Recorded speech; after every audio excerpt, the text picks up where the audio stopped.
Hi everyone, onto my personal page. Uh, there in 2 seconds.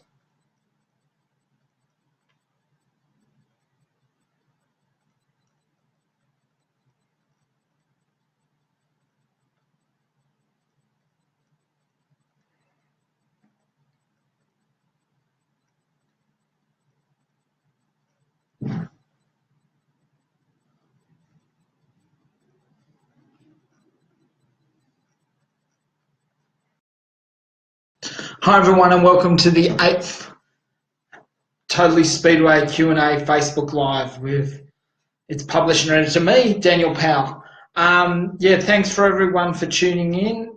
Sorry about just had a little technical glitch there, so a couple of minutes short or delayed sort of thing, from the normal 7:30 start. Last night we had Gavin Skeen from Blackjack Photography, one of the country's leading speedway photographers. He came in and spent an hour. So what we're doing, that's conversations with Daniel Powell, so Totally Speedway's version of conversations. So what we're doing tonight, we're just back to the normal Q&A slot, because people were getting confused saying, I thought it was on tomorrow night. But no, but it's still the Q&A, but we've just released where we're going to be speaking to interviewing drivers either live over Facebook or doing it via phone on speakerphone. So, yeah, certainly not too far away from the season starting. I take it that all of you have got all ready for the season, or some not, or putting the finishing touches. So, that's pretty much when the whole country will start. But Queensland and New South Wales will start this month. So, yeah, but please comment with your questions, and I'll do my best to answer them. So, yeah, certainly an announcement, or recently this month, with the Legend Cars, we're going to be having 3 drivers running over in the NX Nationals. So it's going to be held in North Dakota. So we're going to have 3 drivers from current Australian champion Glenn Griffin is going to be coming over.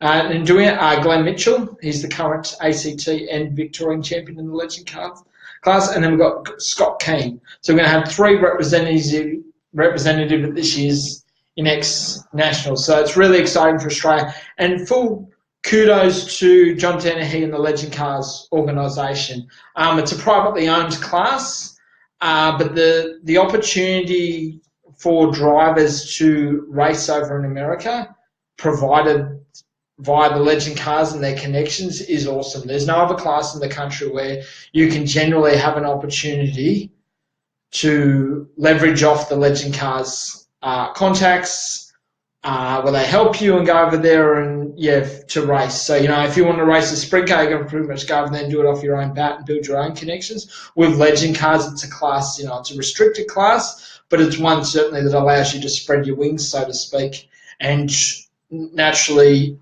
race internationally. So it's an awesome thing in the Legend Car class. It's a great concept.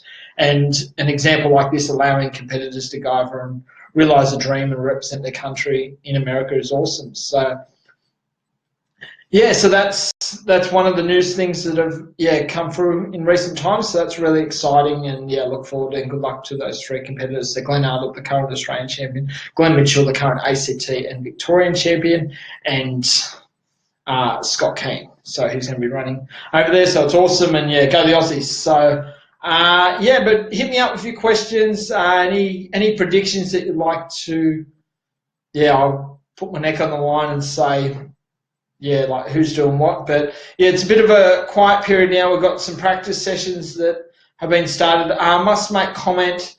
Christy Bonzi, who I regard as one of the most versatile speedway drivers, particularly in the female section in the country. She's going to be doing double duties this year. She's got her 410 sprint car, which she'll continue with that, and also dabbling in the speed car. So that's going to be awesome to see her juggle both classes. Some she'll have to do on both nights, but so she's certainly one of the versatile, and it's great that opportunities are coming her way. And she's also updated her engine, where she's got a stronger 410, where she hasn't had before. So hopefully that will see her in the sprint cars go further through. So but Yeah, other than that, we've got, the American season's winding down. Saw during the week, or earlier in the week, a fantastic race between, there was Brooke Tatnell and Kerry Madsen. So Kerry Madsen ended up coming out top, I think it was the Jackson Speedway. And yeah, he came on top. He's got a good track record there, and yeah, the Madman clocked another win, so go the Aussies, Aussie pride. So yeah, so that's awesome to see. Yeah, Brooke Tatnell have a great run. Brooke hasn't recorded any wins this year, but he's certainly been up there amongst it in terms of running consistently in in podium contention. And obviously, as we all know, he was very unlucky at the Knoxville Nationals, where in the preliminary A main of his qualification night, he was running third up until he ran over some debris and that cut his tyre, and that put paid to, a really promising run. So that would have certainly helped him with the points. But throw your questions through. We've got Anthony McLean. Thanks, Anthony, for tuning in. You're a regular on this, so yeah, I appreciate the support. So we've got here, hey mate, do you think venues should charge to watch practice? Archfield and Toowoomba are free, but Valvoline is $15 per head. I'd agree it to be free. It's just practice, but at the end of the day, the tracks have still got overhead, so I can see that.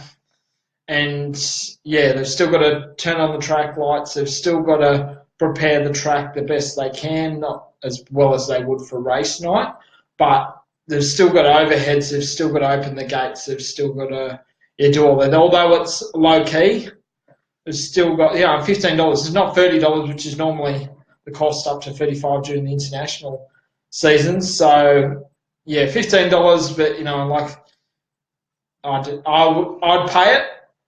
But yeah, it should be free, but it is what it is. And a lot of these venues, they've got overheads and they've got to recoup their cost.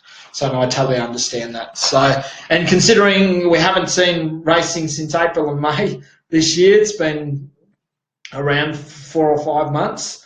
I'd pay $15 to get me a fix of methanol straight up. So yeah, bring it on. But yeah, that's always been the case. They've always charged for practice, like Sydney's Valvoline Raceway. So yeah, it is what it is, and I understand they've all got overheads. It beats, if we don't pay, then what have we got if Sydney's Valvoline Raceway shuts down? So totally understandable and justifiable. $15, I'll cop that if I'm going to get my Speedway fix early on. So yeah, but keep the questions rolling in.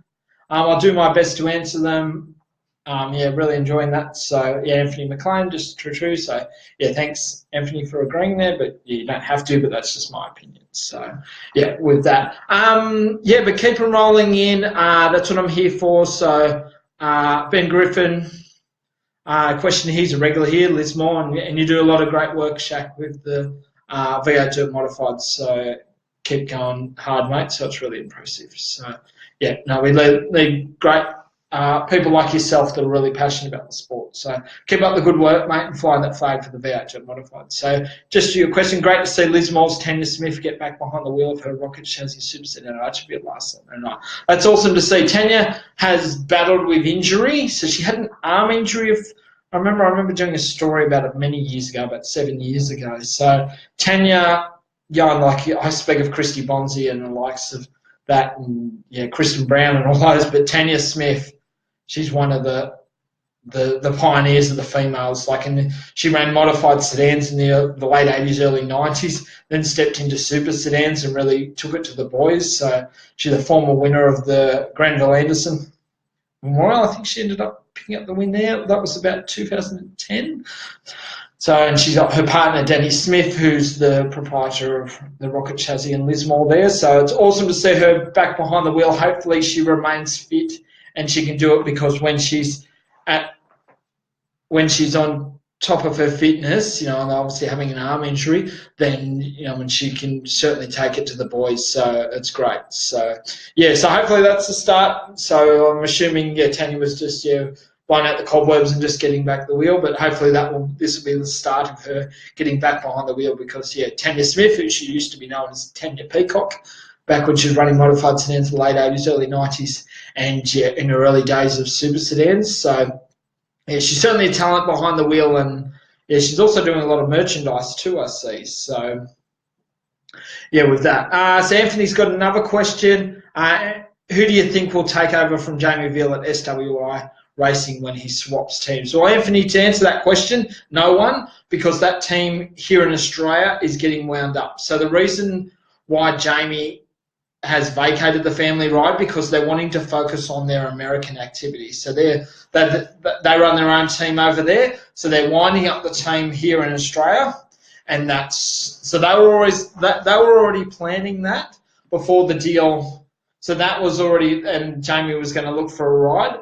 Then the Cricket Motorsport deal come up. When a driver of Jamie Veal's caliber comes on the market, it'd be stupid to pass it up, and the Cricket Motorsport team were quick to get on the phone and snap him up and sign him up to race for their team. So yes, Anthony, so their SWI racing team for the moment will not be, it's not going to be run here in Australia. So yeah, so there'll be no driver there, but yeah, I'm really looking forward to, I know I've said this before and I'm assuming a lot of people, agree with it, but yeah, Jamie Veal and the Cricket Motorsport team for the 2017-18 season is going to be exciting to watch, and certainly hopefully they can take up the rival and really stick it to James McFadden and the Monty Motorsport team, which is no doubt their plans. So yeah, so it's certainly going to be exciting, and World Series alone is certainly going to be interesting, just with the rivalry between those two, because as I said last week, McFadden really took it to everyone and won the Classic 1 World Series, and it was really the leading team, where the guys like Jamie Veal and Brooke Tatnall struggled and weren't able to stick it to him consistently. So yeah, with that, so hopefully that answers your question, Anthony, but yeah, no one's going to be taking that over because that team's getting wound up. So yeah. So we've got Anthony Sten here. That's Crashy, the photographer out of Sydney. So do you believe a race could be done using the current NASCAR system of 3-segment races during a feature race, in which which division would that best be suited? So what we've got there, a race could be done using the 3-segment racing during the feature. I remember back in the late 90s, David Lander, when he was promoting Sydney's Parramatta Sydney Raceway, now known as Sydney's Valvoline Raceway. Crashy, they ran a Coca-Cola Select. They started the night with a 20-lap feature, and that actually was Kelly Linigan's one and only feature race that she had picked up that. So we're talking about, I think it's 98, 99 season, or 99, 2000. So, so they did that. They did that with three actual feature races on the night. So it went 20-lap feature, 15-lap, and the 10-lap feature at the end, and that created it. But yeah, so I'm not with the races. So I'm not sure. I'm not really familiar, Crashy, with that system yet. So if you want to elaborate a bit more, that'd be cool, and I can get back to answering that question the best I can. So Anthony McLean, another question here. New drivers to watch in sprint cars this season. There's as I spoke about the other week, we've got Victorian Mark Carlin, so a 3-time modified sedan racer. He's stepping into sprint cars. I've got Chris Hurd, who's another Victorian. He's from Formula 500s. He's stepping into sprint cars. We've got in Sydney, we've got Nikki Britton. So she's the granddaughter of Dick Britton. So he's a 5-time Australian sprint car super modified champion. So she's a third generation. So she'll be doing selected racing. So yeah, it'd be interesting. So she's leading the charge for the newcomers. It's also going to be awesome. So there's a number of new drivers that are stepping into up in Queensland. You've got Adam Butler stepping into 410 sprint cars out of the wingless. You've got Jason King out of the 410, out of wingless, stepping into 410s as well. So got a number of new drivers, stepping into it. And I think it'll be interesting to see how they go. It's hard to gauge, whether like Mark Carlin's got a strong pedigree in modified sedans, but whether he can take that into super sedan, into sprint car, 410 sprint cars, remains to be seen. So he's got some very good equipment. He's purchased the Lockie McHugh car from Queensland, so got that a couple of months ago, so brought it down to Victoria. So yeah, he's going to be running that car, and he's going to be doing a lot of Victorian series. So yeah, Mark Carr, be interesting to see. Nikki Britton, of course, she's proven herself in wingless sprints. So she's done, pretty well there, and in such a dominated and such an even class. So, yeah, so it'll be interesting to see how she goes. So they're the ones to look at. Adam Butler's been smooth in in wingless sprints. So, yeah, it'll be interesting to see how he goes. So, very consistent racer, and consistency is certainly one of the things in sprint cars that you need. So, yeah, so there, Anthony, hopefully that answers your questions. Not a whole lot of newcomers, but there's certainly some, ones to watch out for, of the above mentioned, and naturally there'll be more released as it goes. So Graham Largalow, so a budget racer out of Sydney, a 14 sprint car racer. Could it be possibly Brooke would do a short stint in the KMS car, or even a local Sydney team? Graham, to answer your question, no, Brooke won't be running for the KMS car because they're strictly dealing with Jamie Beale, and he won't be doing any runs. There was a rumour going around that Brooke was linked to a Victorian team, a prominent Victorian team, but that deal fell through. In terms of options of cars, like we're in September now, we're less than a month away from the season opener of Sydney's Valvoline Raceway. I can't off the top of my head think of who's got space for him. I remember a few years ago when the Cricket Motorsport team, like Brooke, couldn't commit, so they got Tim Kading to come out and run the car. Brooke done a number of shows for the Steve Cornt racing team, but I don't think that's an option anymore. So so it'll be interesting to see whether Steve Cornt gets him, but I doubt it. So so we've got there. So Anthony Steddon's just talking a bit more. NASCAR for 60 laps, you probably run 15 lap, pit 15, and then run the final laps in one block. I think a tyre change only. Well, Crashy, in the 410 sprint cars, they done the twin feature as well, had the pit stop in the middle of the feature race. So that, I think that was a 50 lapper. So that's an annual event that they've got there. So I think that would probably be the closest where they do. I think they do 25 laps each, have a pit stop in between. I think you can do fuel. Don't think you can change tyres. Tyres would probably have to go to the rear of the field. So that's probably their closest, but I think that's enough. 30 laps is enough, and having an annual 50 lap where they do the pit stop. So I think that's enough at this stage. So we've got here. So keep your questions rolling. So we've been going for just over 10 minutes. I'm just going to check my feed here on my personal page to see if anyone's put any questions. But throw your questions meeting. So we've got we've got the Michael Bullerman. They run that format. So they do. They run the feature race, and they go down to, but that's similar to that. Michael Dancer jackpot meetings of the old select meeting in the late 90s. So so with that, so it'll be interesting to see with that. So the jackpot, I think it starts 20 lap feature, or they go heats, then they go 20, 15, then go down to a 10 lap shootout. So with that, so that's interesting. I wouldn't want to introduce it probably as a cameo appearance, but just like the pit stop that they got. So so Wayne Myers saying here, so he's a t-shirt guy, and obviously runs the tours for Speedway Star. So with his business, so that's awesome, giving people the opportunity to go over to Knoxville and experience, like not only Knoxville, but also different parts of America, and have a guided tour with a group of like-minded people. That's awesome. Wayne's been doing that for many years. His dad, Bill, started that, and Wayne's continued the tradition. So, he's saying he liked the 40-lap feature at Knoxville Nationals better. I agree. The 40-lap non-stop, like no pit stop sort of thing, and you go out there and you race. But I think maybe they brought that pit stop in to see if anyone could stop shots, but certainly hasn't stopped him. So pit stop or not, it certainly doesn't hold him back. So Yeah, but the Knoxville, there's mixed views about having that pit stop. Like I've seen the Knoxville Nationals go, the 40 laps, but then I've seen with the pit stop as well. So yeah, throws in different, pardon me, different elements there. But yeah, I think a non-stop feature race. Once you get out into that feature race, it's you run what you brung sort of thing. So you can't, go back on that. So yeah, but keep the questions rolling.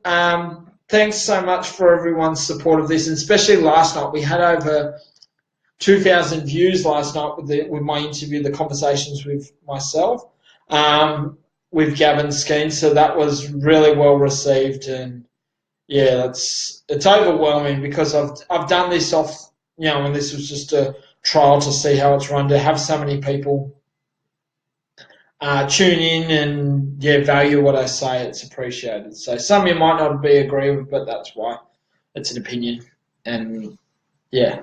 You don't have to agree with it. So, so we've got here. So Nick Cockerell says he's a young modified sedan racer, podium finisher at last season's Australian modified sedan title. His question is, do you think people are missing out on seeing young talent in sprint cars and late models purely because of money? He says so many young drivers, but money is stopping them. Nick, I agree there, but it's always been the case. Motor racing is expensive, and it's a cubic dollars a lot of the time. Talent alone can get you far in, say, tennis and rugby league, soccer, all those ball sports. You can get there pure on talent. But with motorsport, there's a lot more elements, as you know, and a lot of people know, the fact of the money side of things, the costs that you've got to outlay. With a footballer, with a rugby league player, for example, all he's got to do is buy some boots. He can buy some second-hand boots. Yeah. There's even kids I've heard playing without boots sometimes because they simply couldn't afford it. So, but with motorsport, it's different. You've got to buy these cars. There's no one there. Yeah, there's so much that's involved in it. So, and it's the same, motorsport, as I was saying, cubic dollars. And, it's tough, it's hard, but it is what it is. We need to, the drivers that might not have the money have to be smart. Like, there is opportunities out there if you make the most of the opportunities. If you work hard, you promote yourself, you hold yourself in high esteem. You always present yourself, you work hard. You always, not only when you have success, but also how you handle defeat too. And then, you never know who's watching. You look at a guy that, Sammy Walsh, he's always struggled. He's been on a small budget, but he's got this opportunity with Rocket. Sure, he's an employee, but there was a time where he was an employee and they had different drivers and they had Brazier and Matt Young in there. So, and Sammy Walsh is a pure example. If you hold yourself and you let your racing do your talking, and it's achievable. It is achievable, but it is tough.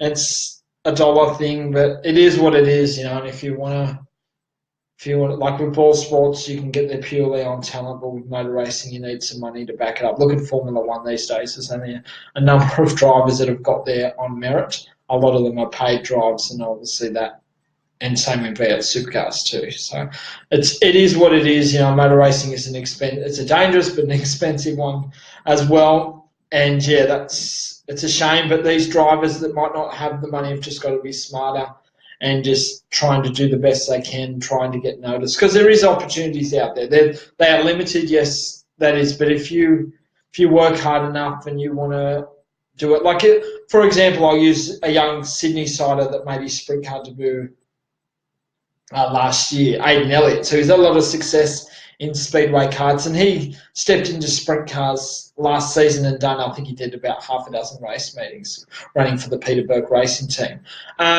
He did that, but he was really doing it on a shoestring budget, and he stepped away because he couldn't afford to do it. If he wrecked the car, then that's it. You're done. You don't want to be racing it. You can't race at 10 temps in a sprint car or a late model or whatever it is or whatever class you run and be in the back of your mind your wallet, because that's not a good way to go racing. So Aidan Elliott, has this season stepped back into compact speed, or stepped into compact, so he had a few runs there, but compact speed cars is the budget class. It was a class he could afford. It was a class that he knew that he could be competitive. In the sprint car, he was just making up the numbers, in all fairness to him, running in the C main and the non-qualifiers. It is what it is, but it was tough.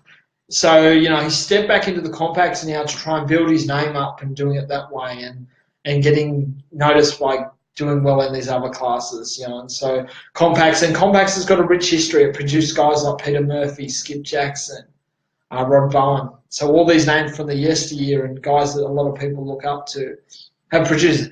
And Aiden's gone back there. He's got a competitive car and he's looking forward to a big season. So, and it's a matter of just running what you can afford. You don't want to be racing, as I said, with the wallet or the cost in the back of your mind. So, so Nick, hopefully that answers your question. But yeah, motorsport's dangerous and expensive.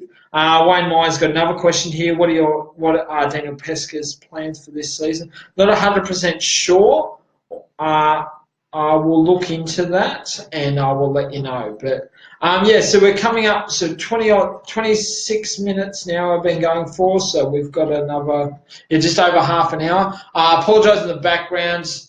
At my office, we've got the cleaner, so you can probably hear the vacuum cleaner in the background. He'll be gone soon as he moves around and vacuum cleans the rest of the building. So, that's what you get for working back late, the cleaners. Yeah, they certainly know my name because I'm working back late. So, but hit me up with some more questions. Once again, I know I say this a lot, but I really mean it from the bottom of my heart. Thank you very much for tuning in. My Q&A, this is like I used to just sit behind the computer and just type answers, but then I thought, okay, I wanted to push myself further. I wanted to challenge myself and getting behind the screen, and stuff. I'm getting more comfortable with it, but it's not something that I'm accustomed to. So, but thanks for tuning in and just looking at. Just valuing my opinion. I've been doing this a long time. I love what I do, and it's great that people value my opinion. And also, thanks once again. We're going to be doing the weekly conversations with Daniel Powell, which is me. We're going to be doing that on a weekly basis. So that's really exciting. So Robert Jordan, one of our regular viewers, thanks Robert for tuning in. Is Kerry Madsen going to race for the Kinetic team again down under this season? The short answer there is yes. He's obviously contracted to another team over in America, so the Muddy team. But he's the Kinetic racing team will still be running here in Australia, and then he'll be going flying that flag. I'm assuming he'll do a similar schedule to last season where he did the international meetings here in Sydney, and then he'll obviously defend the Australian titles. So, Kerry certainly come off a good season. He's still going now, and he won a feature on the weekend. He finished third in the Knoxville Nationals, so his second podium finish of his career. So hopefully, Kerry, next year you can go that couple better, because we know that Donny Schatz, before he went on his streak of 10 Knoxville Nationals now, he finished second, I think it was 3 or 4 times. So, so hopefully that happens with Kerry. So we've got a few more questions here. Jeremy Trotter, do you think Veal will be as successful with Cricket as he was with his own car? I think yes, because the Cricket Motorsport team, they're one of the most successful teams in the history of sprint car racing, especially in the last 20-odd years. So you look at, when Shane Cricky was running, the late Shane Cricky running the car, you had Donny Schatz running the car, then, and Robbie Farr went in the car, then Brooke Tatnell had that long stint of like 12 years with Tim Cady coming in between that. So the car, so you don't run at the front of the field with multiple different drivers and, sort of thing. So that's a top team. It's the country's leading team for a long time. The Monty Motorsport team certainly keeping them honest, and probably last season they exceeded them. Naturally, they exceeded them. So, Yeah, with that. See, there's no reason why. Yeah, Jamie Veal. Jamie Veal's a great racer. Sure, he got his colours loaded last season. Um, yeah, so hopefully, yeah, I'm excited about it.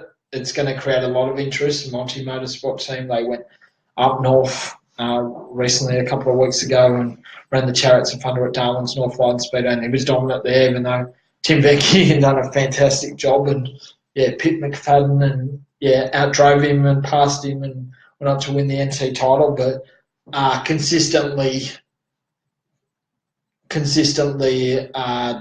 yeah, James was the fastest there by far. So, yeah, with that. So, yeah, so I see no reason why he won't continue that because the Cricket Motorsport team are hungry. Jamie Veal's hungry. So it's a lethal combination. And the fact that, both of them really were outpaced by James McFadden consistently all year. So they're hungry to get out there and make amends. And those two together, they've both got the same objective. And, yeah, so it's going to be exciting, but I can't wait to see them all lock horns. So what I've got here, so another question, Paul Struttard. Sorry, Paul, I just can't pronounce your surname too. Struttard. I think that's how you say it. Can you tell me why the American drivers race in Sydney but are reluctant to race at Warrnambool except for the Classic? Oh, well, Paul, to answer that, there's a lot more racing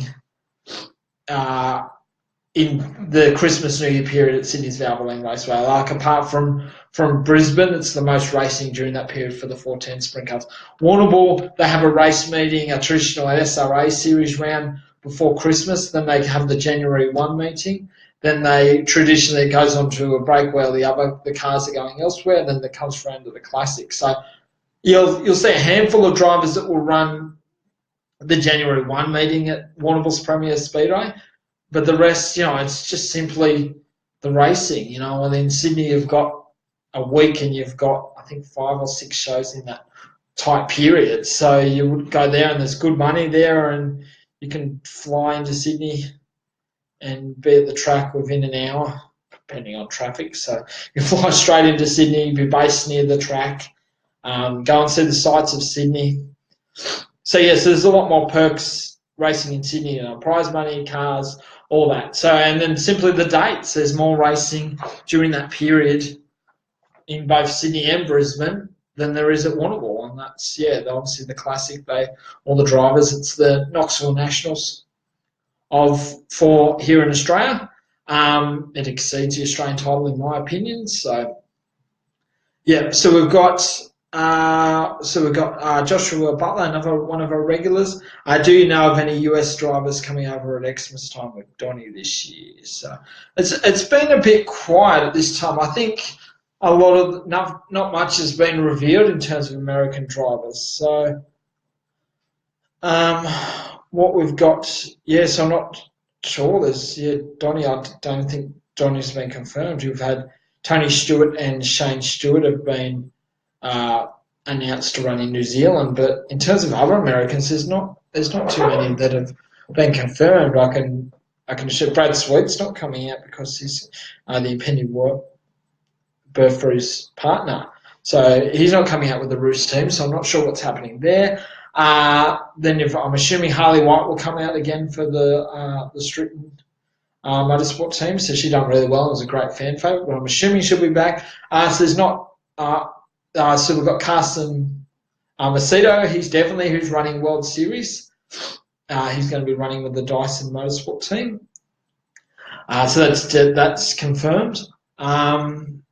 And then Brody Tulloch's written here, budget sprint car racer. Logan Schuchart is likely for the Q95, so that'd be interesting. Logan certainly, a hard charger and grandson of Bobby Allen and been on the World of Outlaws. So Jacob Allen, his cousin. So that's pretty awesome.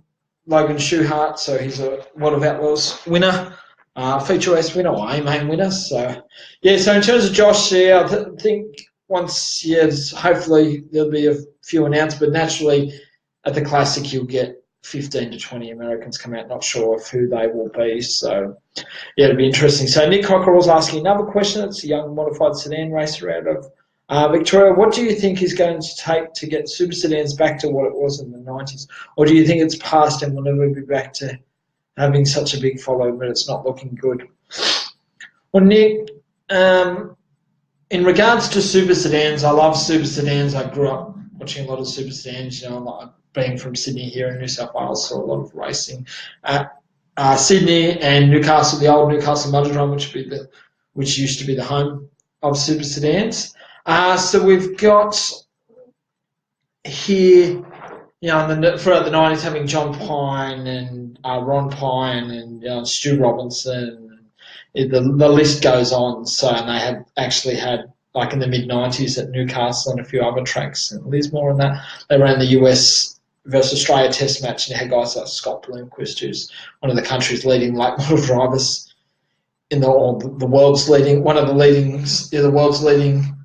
late model drivers, and you had Charlie Swartz, so you had a few other guys who were running. So, yeah, and with the emergence of late models, I hate to harp on that, but, super sedans are, late models are coming. Late models started, originally, running in the late 90s, early 2000s, like they started up. Obviously, they were the Grand Nationals, you had them throughout the 80s, but they died off and super sedans took off. Then, the early, late 90s, early 2000s, late models on the West Coast rose up and, got plenty of momentum, and they're still strong over there now.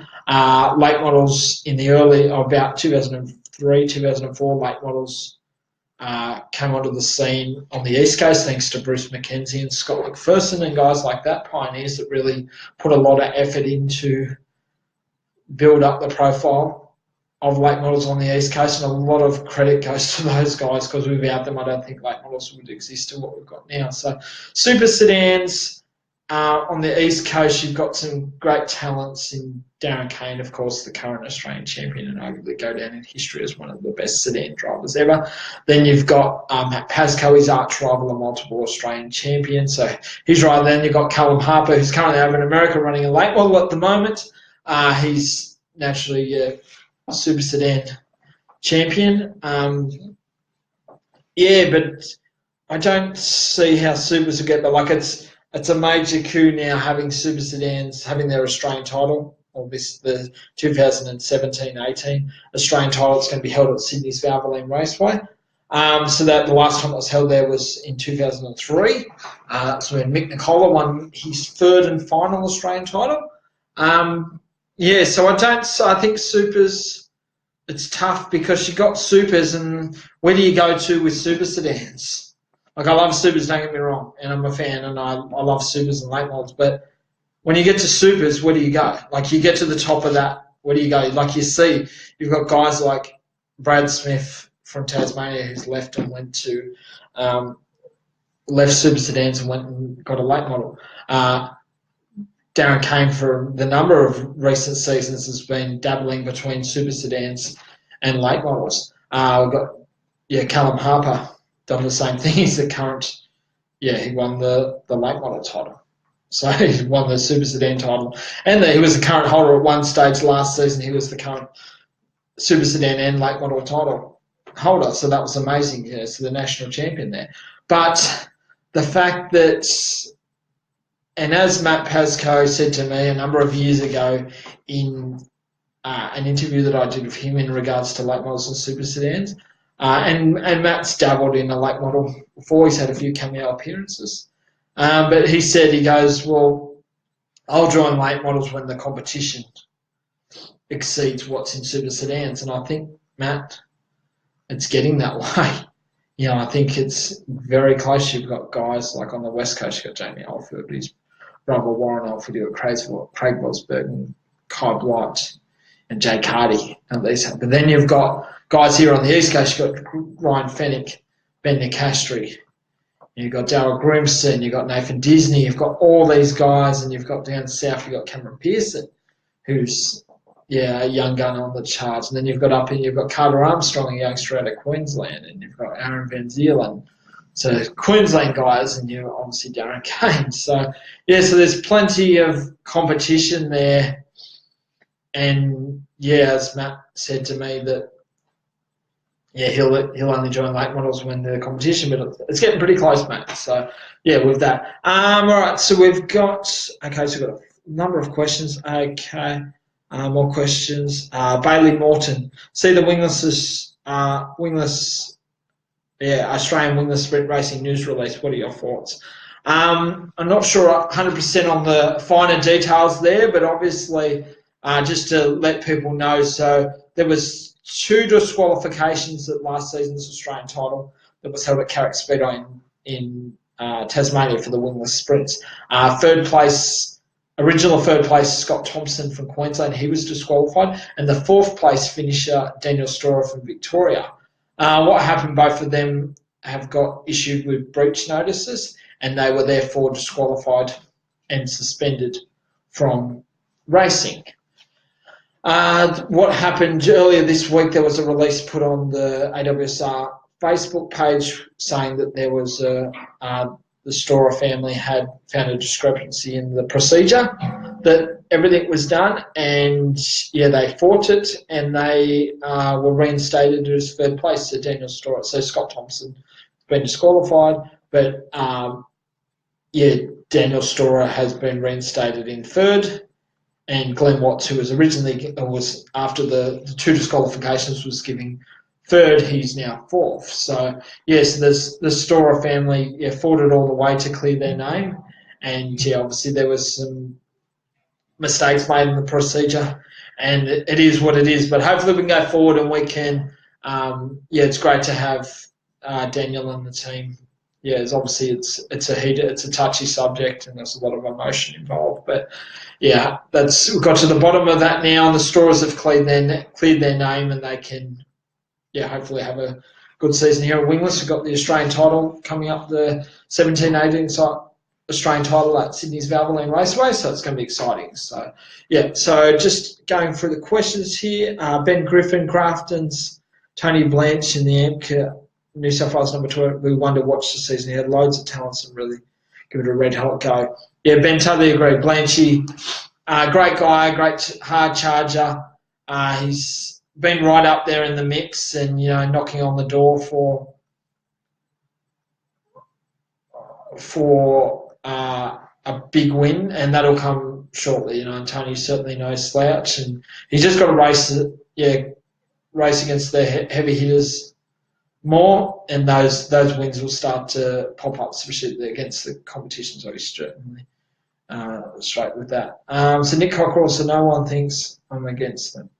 So yeah, supers and late models, I think they're going to coincide. Brody Tulloch chimes in, there's a large cost difference between late models and supers. Yeah, with the late models, they're a lot cheaper because you can import them direct, but with the super, it can be quite costly. But yeah, it all comes down to what you want to do, sort of thing. So we've got that. So it all comes down to it, and yeah, like everyone was saying, the cost of 410 sprint cars when they went from 372 was going to kill the sport, and look what's happened. So yeah, but I think, personal opinion, I love both classes, but I'm not going to sit in the fence, and I go late models because of the way to expand and the way that you just got to look at now at the amount of drivers that have got opportunities to go overseas. So you had Ben Nicastro was racing over there, Cameron Pearson, Kyle Blight had some stints over there. You got Paul Stubber, the veteran from Western Australia, was over there. Had Craig Vosbergen again, he goes over there regularly. In the past, you've had Jamie Oldfield, Brad Blake, that have made guest appearances over there. So yeah, so we've got there. So another question, or a comment here, Nick Cockerell. I have every Super Sedan title on DVD. So 991 onwards if you want a little shout as a business. So yeah, so Nick Cockerell's got if anyone wants any DVD sales from the Super Sedan titles, so that'd be pretty cool to watch. Especially those ones like Ron Pine and John Pine, all those battles, the brothers. They were brothers, but they didn't like each other. So it was quite a really tough competition out there, sibling rivalry at its best. So we've got Jonathan McIntosh. Machos, I think you're the son of Greg, this former sprint car driver. What are your thoughts on the second annual Cole Beasley 14 Classic? I think it's great that Cole Beasley, like a motorsport, like in the Mildura area, done a lot for them to have an event in his honour and just show his legacy. He put a lot into the sport of speedway and motorsport in general around the Mildura area. So for those that don't know, Mildura is in Victoria, so that's right up the top of Victoria, out west. But it's great to have, and it was well supported last year. The promotion team done a lot and got a lot of support with the drivers. So hopefully the second year, can be bigger and better, and hopefully they can get the support from the drivers, the main drivers, and really pack the place out to pay tribute to a great man that done a lot for the sport. And it's great to have a legacy, and hopefully this event can turn into an annual one that people get to. And I think it's great having it earlier in the season because it gives people an option, because you've got the Christmas New Year period in January. It's just chockers with so many different events. So to have an early blue ribbon event earlier in the season, I think is a good thing to do, and that's going to hopefully get some more numbers. So competitive numbers and really get a crowd there. So good luck. That, Jonathan, thanks for your answer or for your questions. So so we've got about just under 15 minutes. Keep the questions rolling in. Thanks once again for everyone's engagement. Just looking to see if there's any more questions that I might have missed, because I go through and have a look and see. I've got, so I'm just here. Seeing if we've got any more. A bit different. Yep, so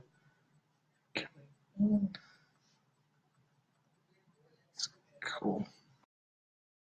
So we've got just under 15 minutes. So got time for a few more questions, but this season, go ahead. So we've got Tony Blanche writes that. Tony, thanks for tuning in. Thanks for the kind words, fellas. We'll be cranked up this season. Look forward to the title of Ballarat. Will be huge. And Tony, good luck for the season ahead in the AMCA Nationals. You ended up second in the Victorian title there behind Jamie Collins. So hopefully at the Aussies you can go one better, mate. So good luck for the season, and thanks for tuning in. It's appreciated to have people from fans and people drivers, and I get a real kick out being able to answer your questions. So. So we've got, keep it all coming in, comments. Ask me a question in terms of who I think. As I said, I'm not a guy to sit on the fence and really, sit on the fence. If you sit on the fence, you get splinters. So with that, but from my way, we'll be here for another, 15 minutes or so. So, but with the season, like probably, just to talk about it, like the season ahead, World Series looks like it's going to be huge. Hopefully, some more announcements will come out in terms of contracts and all that. But that's going to be huge. But the highlight that I'm looking forward to is in the 410 sprint cars. It's going to be the battle between McFadden and Veal. So James McFadden and Jamie Veal. It's going to be awesome, Veely running full-time for the Cricket Motorsports team.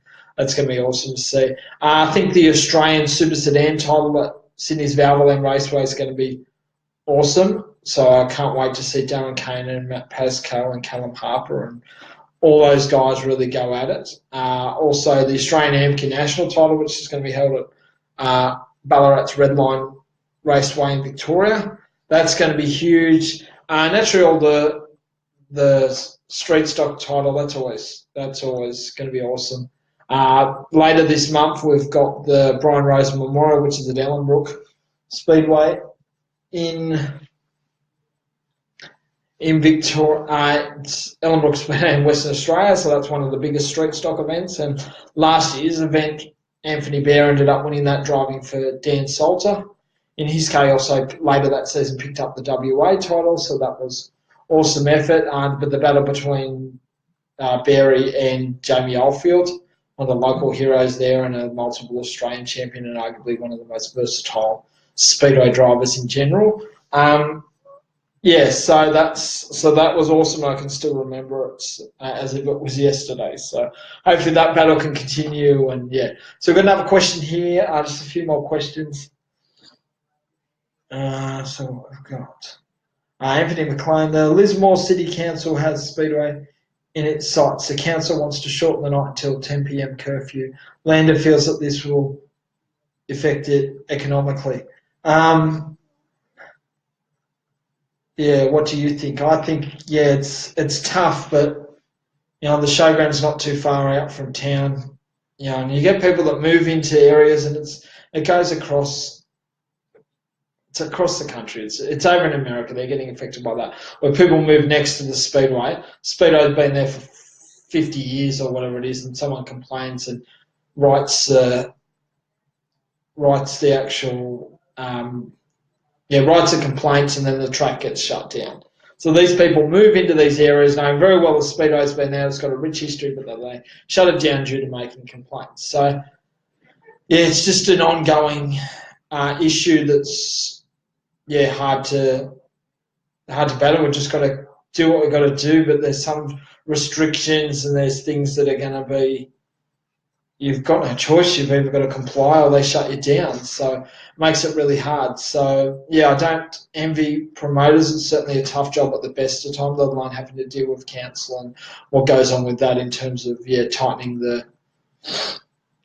the restrictions there to make it even tougher than it already is to try and run a speedway track. So we've got Brody Davis running asking another question. So thanks, Brody, for tuning in.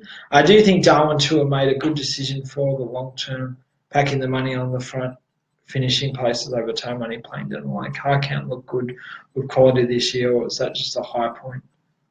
Or was it just a high point in the quantity of well-funded teams?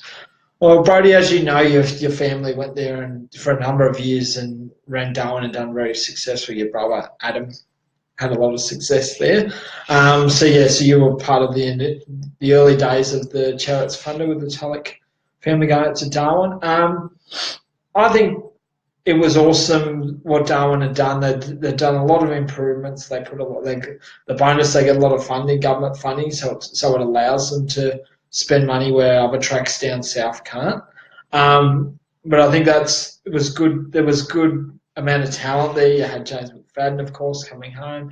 You had David Murcott. So there's multiple national title holders and World Series champions. So that alone was pretty awesome. But then you had a budget racer from Victoria, Tim Van Ginnigan, and a fellow Warrnambool racer with McFadden.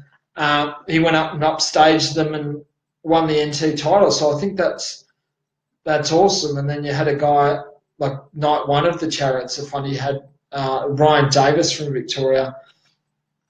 He was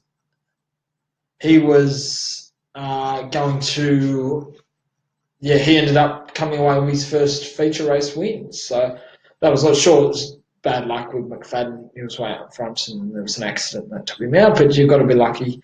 Sometimes better to be lucky than good, as Alan Moffat says.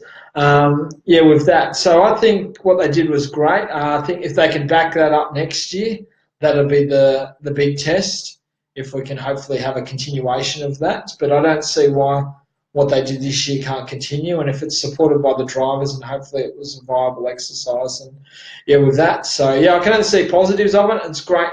A lot of these teams are starting to see now, okay, we need some more laps before the season proper comes down. So to be able to get 5 nights in consecutive weekends is pretty awesome, and that's going to hopefully pay dividends for guys like Tim Van Ginnigan and Ryan Davis and Glenn Sutherland, all those guys that travelled up, and obviously James McFadden, but he races all year round now, racing in America. So, I can see it's a good thing, but, in terms of money paying down the line, the big guys are always going to attract that and challenge for that. So, but if the drivers want to come up, so be it. So hopefully, it's appetising enough for them to want to come up. So, so I don't, tow money down the line sort of thing, but it looked like it didn't affect them with what they were paying. The drivers still turned up. So it's all about the experience. And as you know, Brody, the Northern Territory is an awesome place. a great hospitality, and yeah, like you just want to go up there and be part of it. It's lovely weather because it's freezing down south at the moment. Start to warm up now because we're into spring, but yeah, with that. So we've got Mick Lysalt, I think that's how you say it. Sorry, Mick, I apologise. Just been to Darwin for the Chariots of Thunder. Must give the event a big tick. That's great, Mick. Yeah, because it seemed like it was great. It's just the hospitality of the NT. The NT people are lovely people, and yeah, they can't do enough to help you, and that's reflected on people that want to go there and be part of it. So whether you're running a wingless sprint car or you're running a 410 sprint car or a junior sedan, everyone's welcome because they really value the fact of they know how much effort goes into coming up here and the travel, the cost, so they really value and they welcome you. It's kind of like, because they know if they've got to travel down south, they know what goes into that and how long it takes and the costs that are involved in it. So I think the NT, or the Darwin in particular, really, wrap their arms around people and, welcome them.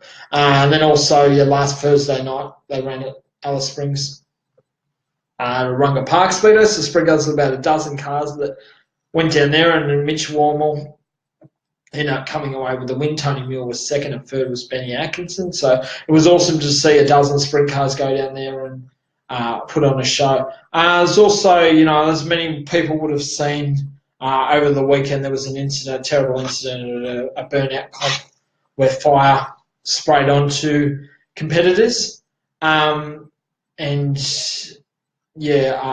Tragically, I burnt people, so that was really sad. But that was, one of a lot of people would know that was Bunbury-based speedway competitor Mick Hammond, former two-time Australian Street Stock champion. So he was the driver of that. Mick, just want to say publicly, mate, thinking of you and everyone, and we don't wish this on your worst enemy, but mate, keep your head up. The sport's got your back. We know that it was just a tragic accident, and that's just the way it is. So, keep your head up, Mick, and hopefully you feel better. You've got a lovely family and friends support around you, mate, and just wanted to let us know, thinking of you, mate. A tragic accident was not your fault, and, as you keep telling everyone, you've got a heart of gold, mate. So, just keep doing what you're doing, and no one's blaming you, mate. So just take care and just be around the ones that love you and care for you. So but as I said, the whole sport's behind you and thinking of you. So take care. So just on another note, so Wayne Myers saying here so we've got so have some more news in World Series announcement after the weekend's board meeting. So Speed Australia is going to have its board meeting this coming weekend. So hopefully there'll be more World Series announcements. So that's exciting. Ben Griffin writing here gives a cleaner in the back office a drink. He's going for it. So, so that's in regards to your Lismore Speedway. So so Brodie Tulloch just commenting on what we spoke about here. Promotion of the show and having Clay per view was definitely done well, and it was great to see a variety of winners. Brodie, totally agree. And that's one, they spent the money they got well. They got a lot of sponsors. A lot of effort goes into it. It's not just something that's just put on overnight. It's a whole year process.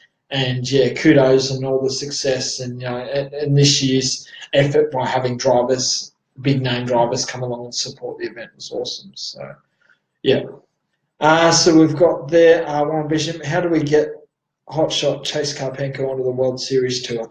Warren, as you know, being W8 boy, and obviously that Chase spent some time over there running late models. So Chase Karpenko, he ended up winning one of the rounds of the Chariots of Thunder series. So he's up in Darwin. So he's a local racer up in Darwin, but he's in recent years travelled down. He ran in Victoria the 15-16 season, then last season done some racing again here at Sydney's Valvoline Raceway. Chase, great guy, great for the sport, presents well, drives well, and it'd be awesome to see Chase on the World Series tour. A bit of a budget, but he recently put out a post just asking for people if there's any rides or anything, or people that wanted to team up, so then he can, get an opportunity to race more down south. And you're just seeing that in the racing. He's racing down south over the last two seasons. he's always been talented as a driver, and he's improved that over a number of seasons. He became the youngest ever winner of the Western Australian late model title many years ago in the early 2000s. So, and then he's got into sprint cars, and he's certainly holding his own. Impressed many at Sydney's Valvoline Raceway last season. So, having never seen the track or been to the track, so yeah, so it'd be awesome to see Chase get onto the World Series too, and naturally that would be pending on budget, and yeah, but it'd be awesome to have an NT guy air flying the flag on the World Series trails. So yeah, it's got another question here for Adam Parker. What's your thoughts on the legend car division and how it's evolving? Adam, I'm a big fan. You just got to prove, like, it's really strong here in Sydney and in New South Wales in particular, but it's gaining traction in other states slowly but surely. But the concept's awesome. It's owned by a division that's got an affiliation with an American association. And yeah, with that, and yeah, I think it's great. It's a great avenue for people to step into the class, whether they've got experience or don't have experience. So it's an even playing field, and it all comes down to driving. There's a lot of young talent. There's a lot of, like, the class when it was brought into the country by Brett Morris, would have been about less than 10 years ago. It was more an old man's class, or more experienced racers. But in recent seasons, these youngsters have just been going hot, and they've just been putting on a show out in front. You just look at the young talent that's coming through. So yeah, so I think the class is evolving, and it's really a stepping stone for people out of karts or anything like that. So yeah, so we've got so we're out of time now, guys. So we've spent an hour. Thanks once again for everyone for tuning in for your questions.